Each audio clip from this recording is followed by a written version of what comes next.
ব্রাহ্মণবাড়িয়া ২ আসনে বিএনপির বিদ্রোহী প্রার্থী ব্যারিস্টার রুমিন ফারহানা এবং বিএনপি মনোনীত খেজুরগাছ প্রতীকের প্রার্থী মাওলানা জুনায়েদ আল হাবিবের মাঝে ভোটযুদ্ধ যেন জমে ক্ষীর হয়েছে।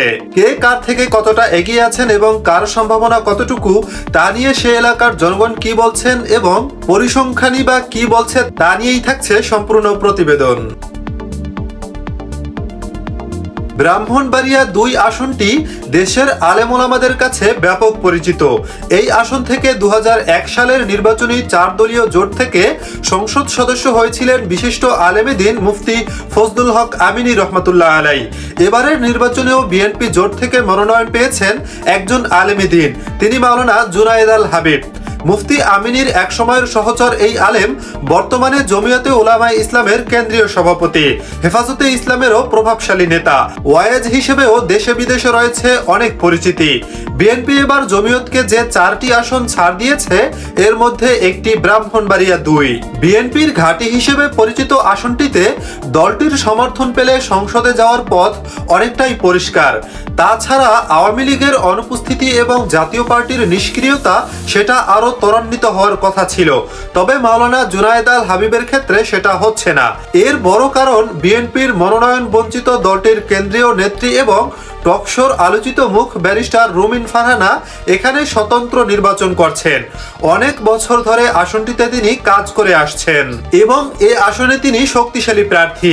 তিনি ভোটের মাঠে শেষ পর্যন্ত অনড় থাকলে খেজুরগাছ প্রতীকের প্রার্থী মাওলানা জুনায়েদ আল হাবিবের জন্য সংসদে যাওয়াটা অনেক বড় চ্যালেঞ্জ হয়ে দাঁড়াবে। ব্রাহ্মণবাড়িয়া ২ আসনটির অতীত পরিসংখ্যান খুঁজে দেখা গেছে আসনটি বিএনপির ঘাঁটি হিসেবে পরিচিত। এরপর আছে লাঙ্গলের অবস্থান। এখানে ধানের শীষ প্রতীকের প্রার্থী ৭টি নির্বাচনে অংশ নিয়ে বিজয়ী হয়েছে ৬ বার। লাঙ্গল প্রতীকের প্রার্থী ৯ বার অংশ নিয়ে নির্বাচিত হয়েছে ৩ বার এবং নৌকা প্রতীকের প্রার্থী ৫ বার অংশ নিয়ে ১ বার আর স্বতন্ত্র প্রার্থী বিজয়ী হয়েছেন ২ বার। এ আসনে বিএনপির নেতৃত্বাধীন জোট তাদের শরিকদের ২ বার ছাড় দিয়ে ১ বার বিজয়ী হয়েছে, আর আওয়ামী লীগের নেতৃত্বাধীন জোট তাদের শরিকদের ৫ বার ছাড় দিয়ে জয় পেয়েছে ২ বার। আসনটি বর্তমানে সরাইল, আশুগঞ্জ ও বিজয়নগরের উপজেলার একাংশ নিয়ে গঠিত। এখানে মোট ভোটার ৪,৯৯,৪৪৮ জন। এর মধ্যে সরাইল উপজেলার ৯টি ইউনিয়নের ভোটার আছে ২,৮৮,৬০৯টি। আশুগঞ্জ উপজেলায় ৮টি ইউনিয়নে ১,৫৩,০৯৯ ও বিজয়নগর উপজেলার ২টি ইউনিয়নের ভোটার আছে ৫৭,৭৪০টি। এই আসনে বিএনপি মনোনয়ন প্রত্যাশী ছিলেন ব্যারিস্টার রুমিন ফারহানা। দলীয়ভাবে তিনিই মনোনয়ন পাবেন এমনটা প্রায় নিশ্চিত ছিল, তবে বিএনপির সঙ্গে জমিয়তের নির্বাচনী জোট হওয়ায় সংরক্ষিত আসনের সাবেক এই সংসদ সদস্য মনোনয়ন বঞ্চিত হন। তবে তিনি এবার সরাসরি ভোটে নির্বাচিত হওয়ার ব্যাপারে অনড়। শেষ পর্যন্ত দলীয় নির্দেশনা উপেক্ষা করে স্বতন্ত্র প্রার্থী হয়েছেন এবং বিএনপির সহ আন্তর্জাতিক বিষয়ক সম্পাদক পদ থেকে বহিষ্কৃত হয়েছেন। ব্যারিস্টার রুমিন ফারহানার পৈতৃক নিবাস এই আসনে। তার বাবা বিখ্যাত রাজনীতিবিদ ও ভাষা সৈনিক অলি আহাদ ১৯৭৩ সালে আওয়ামী লীগের মনোনয়ন বঞ্চিত হয়ে এই আসনে স্বতন্ত্র নির্বাচন করেছিলেন। অবশেষে রুমিন ফারহানাকেও বাবার পথেই হাঁটতে দেখা গেছে।